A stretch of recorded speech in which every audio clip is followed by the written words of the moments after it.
खुलुमबाय स्टुडियोआव दङ आं राजीब बसुमतारी। जोंनि बर' हारिनि गेजेराव बड'लेण्ड सोमावसारनायाव 5,000निबो बांसिन बर' हारिनि गेजेराव मुंख्लं जानांदोंमोन आरो बर' हारिनि थाखाय आलादा रायजो सोरजिनो नागिरनायाव सोरनिबा फिसा सोरनिबा बिफा आरो सोरनिबा बिमाया मुंख्लं जानांबाय।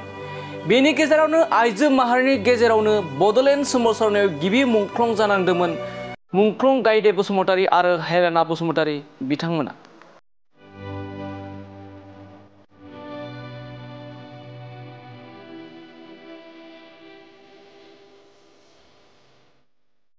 आरो दिनैनि सानावनो एबा 12 मे खालारावनो गिबि आइजो गायदे बसुमतारी आरो हेलेना बसुमतारी बिथांमोना मुंख्लं जानांदोंमोन आरो दिनैनि सानखौ गोथार बिमा सान महरैबो फालिनाय जायो।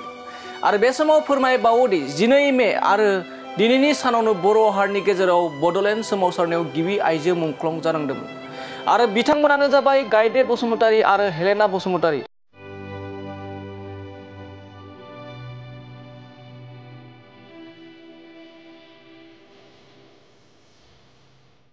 आरो दिनैनि सानखौ गोथार बिमा सान महरैबो फालिनाय जायो। बे समाव फोरमायबावोदि बर' हारिनि गेजेराव आलादा रायजो सोरजिनो नागिरनायाव रोजा रोजा सुबुंनि मुंख्लं जानांबाय आरो दिनैसिमबो बे मुंख्लंफोरखौ एबा मुंख्लं जानाय बिथांमोनखौ बर' हारिनि गेजेराव बावनानै थायाखै आरो साफ्रोमबो मुंख्लं बिथांमोननि एबा मुंख्लं जानाय सानफोरखौ फालिनायखौ बे समाव नुनो मोननाय जायो। आरो दिनैनि बे गोथार गिबि आइजो मुंख्लं जानाय बड'लेण्ड सोमावसारनायाव गिबि आइजो मुंख्लं जानाय बिथां गायदे बसुमतारी आरो हेलेना बसुमतारी बिथांमोननि मुंख्लं सानखौबो दिनैनि सानाव सारा बर' हारि नाङैनो फालिनायखौ नुनो मोननाय जायो एबा दुलाराय बर' फरायसा आफादजों गुबुन गुबुन माहारि आफादफोरा दिनैनि बे सानखौ गोथार मुंख्लं सान महरै फालिनायखौ नुनो मोननाय जायो।